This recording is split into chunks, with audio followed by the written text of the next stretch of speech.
തലവേദന കാരണം ബുദ്ധിമുട്ടുന്ന ഒരുപാട് ആളുകളുണ്ട്. മൈഗ്രെയിൻ തലവേദനയായിട്ടും സൈനസൈറ്റിസ് പോലെയുള്ള ഹെഡേക്ക് ഒക്കെ ആയിട്ടുള്ള ബുദ്ധിമുട്ടുകളുള്ള ഒരുപാട് ആളുകളുണ്ട്. ഒട്ടുമിക്ക ആളുകൾക്കും അവർക്ക് വരുന്ന തലവേദന മൈഗ്രെയിൻ മൂലമാണോ അല്ലെങ്കിൽ അത് സൈനസൈറ്റിസ് മൂലമാണോ എന്നുള്ളൊരു സംശയമൊക്കെ ഉണ്ടാവാറുണ്ട്. ഇപ്പോൾ മൈഗ്രെയിൻ ആണെങ്കിലും അതുപോലെ തന്നെ സൈനസൈറ്റിക് ഹെഡേക്കിനാണെങ്കിലും ഒരുപാട് സിംറ്റംസ് കാണിക്കും. ഇപ്പോൾ മൈഗ്രെയിൻ ഒക്കെ ആവുന്ന സമയത്ത് നിങ്ങൾക്ക് ഉണ്ടാവുന്ന ബുദ്ധിമുട്ട് കാരണം നിങ്ങൾക്ക് ഒരു കാര്യങ്ങളും ചെയ്യാൻ പറ്റില്ല, നിങ്ങൾ ഒരു വർക്കിലും നിങ്ങൾക്ക് ഏർപ്പെടാൻ പറ്റില്ല, ഇങ്ങനെയുള്ള പ്രശ്നങ്ങളൊക്കെ ഉണ്ടാവാറുണ്ട്. നോർമലി മൈഗ്രെയിൻ തലവേദന ഉള്ള പേഷ്യൻസ് നമ്മുടെ ക്ലിനിക്കിൽ വന്ന് പറയുന്നത് അവരുടെ തല പൊട്ടുന്ന രീതിയിലുള്ള വേദന, അവർക്ക് തല എന്തെങ്കിലും ഭിത്തിയിൽ കൊണ്ടുപോയി ഇടിക്കാൻ തോന്നുന്നു, ഇങ്ങനെയുള്ള കാര്യങ്ങളൊക്കെ വളരെ കോമൺ ആയിട്ട് അവർ പറയാറുണ്ട്. അപ്പോൾ മൈഗ്രെയിൻ എന്താണ് മൈഗ്രെയിൻ, അതുപോലെ തന്നെ എന്താണ് സൈനസൈറ്റിസ്, ഇതിനെക്കുറിച്ചുള്ള ഒരു വ്യത്യാസം, അതുപോലെ തന്നെ ഡിഫറൻസ്, അതുപോലെ തന്നെ ഇത് വന്നു കഴിഞ്ഞാൽ നമുക്ക് എങ്ങനെ മനസ്സിലാക്കി എടുക്കാൻ പറ്റും, അല്ലെങ്കിൽ നമുക്ക് എന്തെങ്കിലും ടിപ്പും കാര്യങ്ങളും ഉപയോഗിച്ചിട്ട് ഈ തലവേദന കുറച്ചെടുക്കാൻ സാധിക്കുമോ എന്നുള്ളതിനൊക്കെ കുറിച്ചിട്ടാണ് ഇന്നത്തെ വീഡിയോ.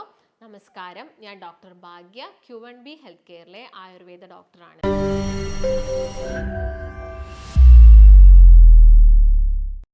മൈഗ്രെയിൻ തലവേദനയെ നമ്മൾ മലയാളത്തിൽ ചെന്നിക്കുത്ത് എന്നൊക്കെയാണ് പറയാറുള്ളത്. നോർമലി നമുക്ക് ഈ ഒരു ബാക്ക് സൈഡിൽ ഒക്കെ ആയിട്ടാണ് ഈ ഒരു തലവേദന വരുന്നത്. ചില ആളുകളിലാണെങ്കിൽ ഒരു വൺ സൈഡ് ആയിട്ട് വരും. അപ്പോൾ ഒരു വൺ സൈഡഡ് ഹെഡേക്ക് ഒക്കെ ആയിട്ടാണ് ഇത് പ്രസൻറ്റ് ചെയ്യാറ്. അപ്പോൾ ഈ ഒരു തലവേദന വരുന്നതിൻ്റെ ഭാഗമായിട്ട് അവർക്ക് ചിലപ്പോൾ എന്തെങ്കിലും സ്ട്രെസ്സോ കാര്യങ്ങളോ ഒക്കെ ഉണ്ടെങ്കിൽ തലവേദന നല്ല രീതിയിൽ തന്നെ കൂടുകയും ചെയ്യും. അപ്പോൾ ഒരു മൈഗ്രെയിൻ തലവേദന വരുന്ന പേഷ്യൻസ് വളരെ കോമൺ ആയിട്ട് പറയുന്ന ഒരു കാര്യമാണ്, തലവേദന വരുന്നതിൻ്റെ മുൻപായിട്ട് തന്നെ അവർക്കൊരു സിഗ്നൽ കിട്ടും, അതായത് തലവേദന വരുന്നുണ്ട് എന്നുള്ളൊരു മെസ്സേജ് അവർക്ക് കിട്ടുമെന്നാണ് പേഷ്യൻസ് പറയുന്നത്. കാരണം ആ ഒരു തലവേദന വരുന്നതിൻ്റെ തൊട്ട് മുൻപായിട്ട് അവർക്കൊരു ഗ്യാസ്ട്രിക് ഇഷ്യൂസ് ഉണ്ടായിരിക്കും, വയറ്റിന് നല്ല ബുദ്ധിമുട്ട് അല്ലെങ്കിൽ നെഞ്ചരിച്ചിലോ, ചിലപ്പോൾ അവർക്ക് തന്നെ നോട്ട് ചെയ്തിട്ടുണ്ടാവും അവരൊരു നേരത്തെ ഭക്ഷണം സ്കിപ്പ് ചെയ്യുകയോ അല്ലെങ്കിൽ കഴിക്കാൻ പറ്റാത്തൊരു ദിവസങ്ങളിലൊക്കെ ആയിരിക്കാം ഈ ഒരു തലവേദന വൈകുന്നേര സമയങ്ങളിലൊക്കെ വരുന്നുണ്ടാവുക. അതായത് ഈ ഒരു മൈഗ്രെയിൻ തലവേദന വരുന്നതിൻ്റെ മുൻപായിട്ട് തന്നെ അവരുടെ ഗട്ട് ഹെൽത്തിലൊക്കെ ചില ചേഞ്ചസും കാര്യങ്ങളൊക്കെ വരും. അതിൻ്റെ ഭാഗമായിട്ട് ആ ഒരു നൈറ്റിൽ തന്നെ അവർക്ക് ഈ ഒരു തലവേദന വരും. ഇങ്ങനെ തലവേദന വന്നു കഴിഞ്ഞാൽ ആളുകൾ പറയുന്നൊരു കാര്യമാണ്, അവർക്ക് ലൈറ്റിലേക്ക് നോക്കാൻ പറ്റത്തില്ല, അതുപോലെ തന്നെ അവർക്ക് വെയിലടിച്ച് കഴിഞ്ഞാൽ ഭയങ്കര ബുദ്ധിമുട്ടാണ്, സൗണ്ട് കേൾക്കാൻ പറ്റില്ല, എന്തെങ്കിലും സ്മെല്ലടിച്ച് കഴിഞ്ഞാൽ അവർക്ക് ആ ഒരു ദിവസം ഭയങ്കര ബുദ്ധിമുട്ടാണ്. അതുപോലെ തന്നെ ഗ്യാസിൻ്റെ ബുദ്ധിമുട്ടാണെങ്കിൽ അതിൻ്റെ തൊട്ട് മുൻപായിട്ട് അവർക്ക് നല്ല രീതിയിൽ വന്നിട്ടുണ്ടായിരുന്നു എന്നുള്ള കാര്യങ്ങളൊക്കെ. അപ്പം ഇങ്ങനെയുള്ള ഈ ഒരു മൈഗ്രെയിൻ തലവേദന വരുന്നത് നിങ്ങളുടെ ഗട്ട് ഹെൽത്ത് പ്രശ്നമാകുന്ന സമയത്ത്, അല്ലെങ്കിൽ നിങ്ങൾ ഒരു നേരത്തെ ഭക്ഷണം സ്കിപ്പ് ചെയ്യുന്ന സമയത്ത്, നിങ്ങൾക്ക് നല്ല രീതിയിൽ ഗ്യാസിൻ്റെ പ്രശ്നങ്ങൾ ഉണ്ടെങ്കിലൊക്കെ നേരെ റിഫ്ലക്ഷൻ വരുന്നത് നമ്മുടെ ബ്രെയിനിലോട്ടാണ്. നമ്മുടെ ഗട്ട് ഹെൽത്തും ബ്രെയിനും സ്കിന്നും എല്ലാം തന്നെ പരസ്പരം കണക്റ്റഡ് ആണ്. അപ്പം നിങ്ങൾക്ക് ഗട്ട് ഹെൽത്ത് ശരിയില്ലെങ്കിൽ നേരെ നിങ്ങളെ ബ്രെയിനിലോട്ട് സിഗ്നൽ വന്നു, അപ്പം നിങ്ങൾക്കത് തലവേദനയായിട്ട് മാറുന്നു. അപ്പം നോർമലി പേഷ്യൻസിനൊക്കെ ഇങ്ങനെയാണ്. അപ്പം നമ്മളിപ്പം മൈഗ്രെയിൻ പേഷ്യൻസിന് മെഡിസിൻസ് കൊടുത്തു കഴിഞ്ഞാലും ഒരു 2 months അല്ലെങ്കിൽ ഒരു 3 months അവർ മെഡിസിൻസ് എടുത്തു കഴിഞ്ഞാലും പിന്നെ അവരുടെ ഡയറ്റിൽ ശ്രദ്ധിക്കണം. കാരണം നമ്മളൊരു ഡയറ്റ് കൊടുക്കും, അല്ലെങ്കിൽ നമ്മളൊരു ഭക്ഷണ ക്രമീകരണം അവർക്ക് പറഞ്ഞു കൊടുക്കുന്ന സമയത്ത് അത് ഫോളോ ചെയ്ത് അതിൻ്റെ കൂടെ തന്നെ മരുന്ന് കഴിക്കുന്ന സമയത്ത് അവർക്കത് കംപ്ലീറ്റ് ആയിട്ട് മാറും. പിന്നീട് അവർ ആ ഭക്ഷണ ക്രമീകരണത്തിലും കാര്യത്തിലൊക്കെ ശ്രദ്ധ കൊടുത്തിട്ടില്ലെങ്കിൽ അവർക്ക് ഈ തലവേദന വരാനുള്ള ചാൻസസും ഒരുപാട് കൂടുതലാണ്. അപ്പോൾ മെയിനായിട്ടും നിങ്ങൾ മനസ്സിലാക്കേണ്ട ഒരു കാര്യം, നിങ്ങളുടെ ഗട്ട് ശരിയായോ, അങ്ങനെയാണെങ്കിൽ നിങ്ങൾക്ക് ഈ തലവേദന വരുന്നതിൻ്റെ ആ ഒരു ഫ്രീക്വൻസിയും കാര്യങ്ങളൊക്കെ നമുക്ക് കുറച്ചെടുക്കാൻ, അല്ലെങ്കിൽ അതിൻ്റെ ഒരു ഇൻറ്റൻസിറ്റി നമുക്ക് കുറച്ചെടുക്കാൻ വേണ്ടിയിട്ട് സാധിക്കും. അപ്പോൾ ഞാൻ നേരത്തെ പറഞ്ഞ പോലെ തന്നെ മൈഗ്രെയിൻ തലവേദന വരുന്ന ആളുകൾ മെയിനായിട്ട് പറയുന്ന കംപ്ലയിൻറ്റ്സ് ഇതൊക്കെയാണ്.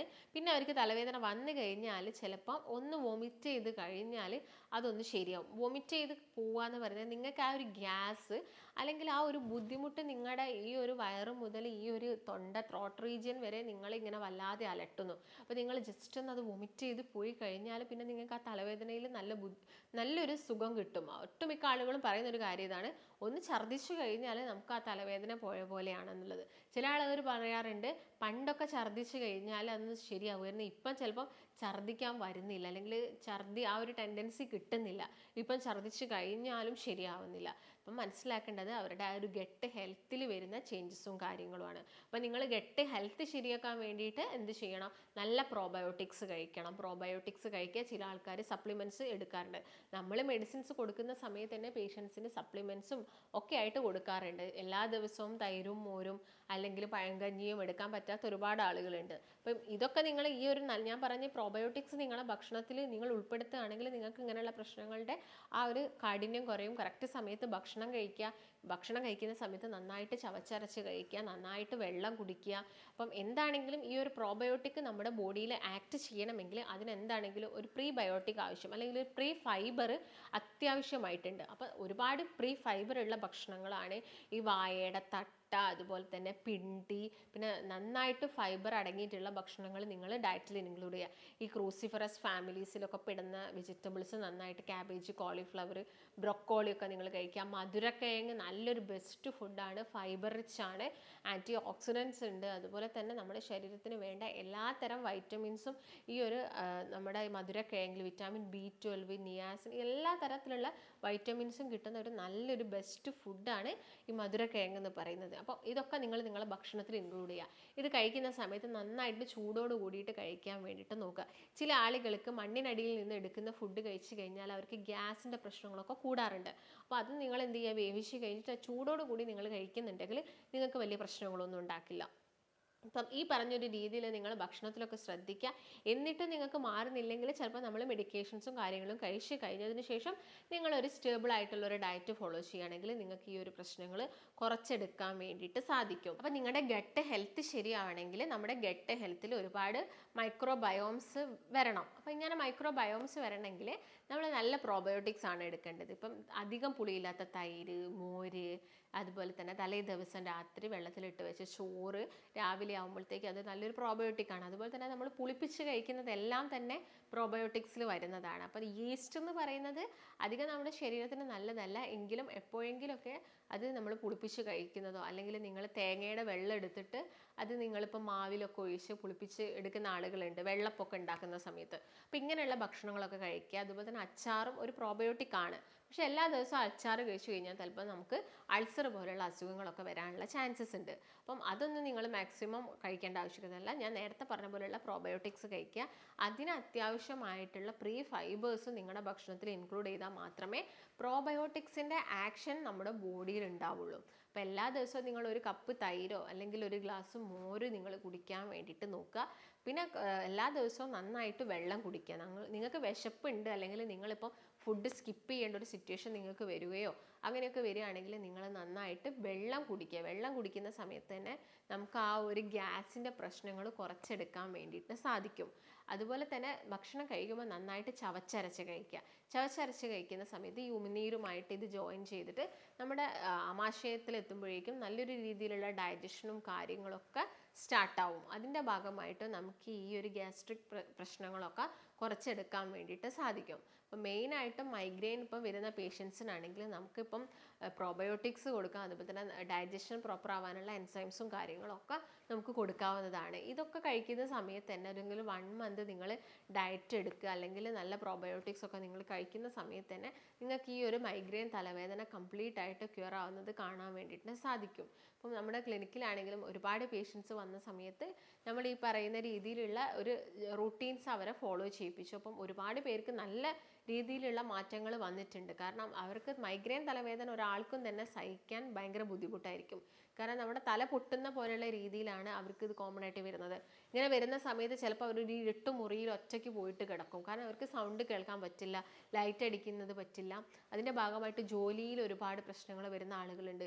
ചില ആളുകൾക്ക് ജോലി തന്നെ ഒഴിവാക്കിയിട്ട് വരേണ്ട അവസ്ഥ വന്നു എന്നൊക്കെ പറയുന്ന ഒരുപാട് ആളുകളുണ്ട്. അപ്പം മൈഗ്രെയിൻ തലവേദന എന്ന് പറയുന്നത് നിങ്ങൾ മാസത്തിൽ ഒരിക്കലൊക്കെ വരുന്ന ആളുകളാണെങ്കിൽ ചിലപ്പോൾ ഒരു പെയിൻ കില്ലർ അങ്ങ് എടുക്കും. പണ്ടൊക്കെ പെയിൻ കില്ലർ എടുക്കുന്ന സമയത്ത് അതങ്ങ് മാറും. അപ്പം നിങ്ങളിങ്ങനെ എല്ലാ മാസവും നിങ്ങൾ ഓരോ പെയിൻ കില്ലർ എടുക്കുകയാണെങ്കിലും അത് നമ്മുടെ ശരീരത്തിന് അതിൻ്റെതായ രീതിയിലുള്ള പ്രശ്നങ്ങൾ ഉണ്ടാക്കുന്നുണ്ട്. അപ്പോൾ മെയിനായിട്ട് നിങ്ങൾ ശ്രദ്ധിക്കുക, എന്ത് കാരണം കൊണ്ടാണ് നിങ്ങൾക്ക് മൈഗ്രെയിൻ വന്നത്. നിങ്ങൾ എന്തെങ്കിലും ഒരു പ്രശ്നം നമ്മളായിട്ട് ഉണ്ടാക്കുന്നത് കൊണ്ട് തന്നെയാണ് മൈഗ്രെയിൻ വരുന്നത്. ചിലപ്പോൾ ഇതിൻ്റെ ഭാഗമായിട്ട് MRI ഒക്കെ എടുത്ത ഒരുപാട് ആളുകളുണ്ടാവും. അതിലെല്ലാം തന്നെ വളരെ നോർമൽ ആയിട്ടുള്ള കാര്യങ്ങളായിരിക്കും ഉണ്ടാവുന്നതും. അപ്പം എന്താണെങ്കിലും നിങ്ങൾ കാരണം മനസ്സിലാക്കി ട്രീറ്റ് ചെയ്യുകയാണെങ്കിൽ നമുക്ക് മൈഗ്രെയിൻ വളരെ ഈസി ആയിട്ട് തന്നെ ട്രീറ്റ് ചെയ്യാൻ വേണ്ടിയിട്ട് സാധിക്കും. അതുപോലെ തന്നെ വരുന്ന മറ്റൊരു വിഭാഗം അസുഖമാണ് സൈനസൈറ്റിക് ഹെഡേക്ക് എന്ന് പറയുന്നത്. അപ്പോൾ സൈനസ് നമുക്ക് എല്ലാവർക്കും അറിയാം, നമ്മുടെ ഈ മുഖത്തും അതുപോലെ തന്നെ ചീക്സിൻ്റെ ഈ ഭാഗങ്ങളിലും നെറ്റിൻ്റെ ഈ ഫോർഹെഡിലെ ഈ ഒരു ഏരിയ ടെമ്പറൽ റീജിയനിലൊക്കെ ആയിട്ട് വരുന്ന വായു അറകളുണ്ട്. ഈ വായു അറകളിൽ കഫം കിടക്കുന്ന സമയത്ത് നമുക്കുണ്ടാവുന്ന ബുദ്ധിമുട്ടിനെയാണ് സൈനസൈറ്റിക് ഹെഡേക്ക് എന്ന് പറയുന്നത്. അത് നമുക്ക് ഭയങ്കര ബുദ്ധിമുട്ടാണ് ഉണ്ടാക്കുന്നത്. അത് ചിലപ്പോൾ നിങ്ങളൊന്ന് തല മര്യാദയ്ക്ക് തോർത്താഞ്ഞിട്ട് നിങ്ങൾക്ക് ആ ഒരു പ്രശ്നങ്ങൾ വരാം. തലയിൽ ഒരുപാട് എണ്ണ തേച്ച് കുളിക്കും, എന്നിട്ട് അതൊന്നും കഴുകി പോക്കാതെ നിങ്ങൾ വെയിൽ കൊള്ളോ അങ്ങനെയൊക്കെ ചെയ്യുന്ന സമയത്ത് നിങ്ങൾക്ക് ഈ ഒരു തലവേദന വരാം. അതുപോലെ തന്നെ നിങ്ങളെ തല നന്നായിട്ട് വിയർത്ത പാടെ നിങ്ങൾ പോയിട്ട് കുളിക്കുക, നിങ്ങൾക്ക് വരാനുള്ള ചാൻസസ് കൂടുതലാണ്. അതുപോലെ നിങ്ങൾ തല കുളിച്ച് കഴിഞ്ഞതിന് ശേഷം തോർത്ത് കെട്ടി ഒരുപാട് സമയം ഇരിക്കാം. ഇങ്ങനെ ഉണ്ടെങ്കിലൊക്കെ നിങ്ങൾക്ക് ഈ ഒരു സൈനസൈറ്റിക് ഹെഡേക്ക് വരാനുള്ള ചാൻസസ് കൂടുതലാണ്. അതുപോലെ തന്നെ നീരിറക്കം, ഇതിൻ്റെ ഭാഗമായിട്ട് നിങ്ങളുടെ ഷോൾഡർ ഏരിയയിലോട്ട് നല്ല രീതിയിൽ നീരിറങ്ങി വരാനൊക്കെ ഉള്ള ചാൻസസ് ഉണ്ട്. അപ്പോൾ ഇതാണ് മെയിനായിട്ടും സൈനസൈറ്റിക് ഹെഡേക്ക്. അപ്പോൾ നോർമലി സൈനസൈറ്റിക് ഹെഡേക്ക് വരുന്ന സമയത്ത് നിങ്ങൾ ജസ്റ്റ് ഒന്ന് ആവി പിടിച്ചാൽ നിങ്ങളുടെ ഈ ഒരു ഏരിയയിലും ഇവിടെയൊക്കെയുള്ള ആ ഒരു കഫം നിങ്ങൾക്ക് ഇറങ്ങി തൊണ്ടയിലോട്ട് വരുന്നത് കാണാൻ വേണ്ടിയിട്ട് സാധിക്കും. നിങ്ങൾ ആവി പിടിക്കുക, അല്ലെങ്കിൽ നസ്യം ചെയ്യുക. എന്തെങ്കിലും ആയുർവേദിക് ആയിട്ടുള്ള മെഡിക്കൽ ആയിട്ടുള്ള എന്തെങ്കിലും തൈലങ്ങളൊക്കെ ഉപയോഗിച്ചിട്ട് നിങ്ങൾ എന്ത് ചെയ്യുക, നസ്യം ചെയ്യുക. എല്ലാ ദിവസവും മാക്സിമം സ്റ്റീം കൊള്ളുക, ചൂടുള്ള ഭക്ഷണങ്ങൾ കഴിക്കുക. ഞാൻ നേരത്തെ പറഞ്ഞ കാര്യങ്ങളൊക്കെ നിങ്ങളെ ആ ഒരു ലൈഫ് സ്റ്റൈലിൽ നിന്ന് മാറ്റിയെടുക്കുക. ലേറ്റായിട്ട് കുളിക്കുന്ന ശീലം ഒഴിവാക്കുക. രാവിലെയൊക്കെ നേരത്തെ തന്നെ കുളിക്കുക. തല കെട്ടി വെക്കാതിരിക്കുക ഒരുപാട് സമയം. ഷാംപൂസൊക്കെ വെളിച്ചെണ്ണ കൂടുതൽ യൂസ് ചെയ്യുന്ന ആളുകളാണെങ്കിൽ ഏതെങ്കിലും ഒരു ഹെർബൽ ഷാംപൂ ഉപയോഗിച്ചിട്ട് തല നന്നായിട്ട് വാഷ് ചെയ്യാം. ഈ കാര്യങ്ങളൊക്കെ നമ്മൾ ശ്രദ്ധിക്കുകയാണെങ്കിൽ നമുക്ക് സൈനസൈറ്റിക് ഹെഡേക്ക് വരുന്നത് കുറച്ചെടുക്കാൻ വേണ്ടിയിട്ട് സാധിക്കും. അപ്പം സൈനസൈറ്റിക് ഹെഡേക്ക് ആണെങ്കിലും മൈഗ്രെയിൻ തലവേദന ആണെങ്കിലും രണ്ടും രണ്ട് രീതിയിൽ ആളുകളിൽ ബുദ്ധിമുട്ടുണ്ടാക്കും. മൈഗ്രെയിൻ തലവേദന ചിലപ്പോൾ 2-3 ദിവസം നിൽക്കും, ആളുകളിൽ മാസത്തിൽ ഇടയ്ക്കിടയ്ക്ക് വരാം. സൈനസൈറ്റിക് ഹെഡേക്ക് ചിലപ്പം 2-3 ദിവസം നിൽക്കെങ്കിലും അതിങ്ങനെ ഇടയ്ക്കിടയ്ക്ക് വരില്ല. നമ്മുടെ ഈ ഒരു റൂട്ടീൻസിലൊക്കെ ചേഞ്ചസ് വരുന്ന സമയത്താണ് കൂടുതലായിട്ടും സൈനസൈറ്റിക് ഹെഡേക്ക് ആളുകളിൽ കണ്ടുവരുന്നത്. അപ്പോൾ മെയിനായിട്ടും ഇത് രണ്ട് രീതിയിലുള്ളൊരു തലവേദനയാണ്. ഇതിൻ്റെ രണ്ടിൻ്റെയും കാരണങ്ങൾ വ്യത്യസ്തമാണ്. അപ്പോൾ ഇതിൻ്റെ കാരണം അറിഞ്ഞ് നമ്മൾ ചികിത്സിക്കുകയാണെങ്കിൽ നമുക്കിത് കംപ്ലീറ്റ് ആയിട്ട് ക്യൂർ ചെയ്യാൻ പറ്റുന്ന അസുഖങ്ങളാണ്. അപ്പോൾ നിങ്ങൾക്ക് ഇതിനെ കുറിച്ചിട്ട് ഇപ്പോൾ എന്തെങ്കിലും ഡൗട്ട്സോ അല്ലെങ്കിൽ നിങ്ങൾക്ക് ഇതിന് വേണ്ടിയിട്ടുള്ള കൺസൾട്ടേഷനോ ഒക്കെ അത്യാവശ്യമാണെങ്കിൽ നിങ്ങൾ താഴെ കാണുന്ന നമ്പറിൽ ബന്ധപ്പെടുക. നമുക്ക് മറ്റൊരു നല്ല ഹെൽത്ത് ടോപ്പിക്കുമായിട്ട് വീണ്ടും കാണാം. നന്ദി.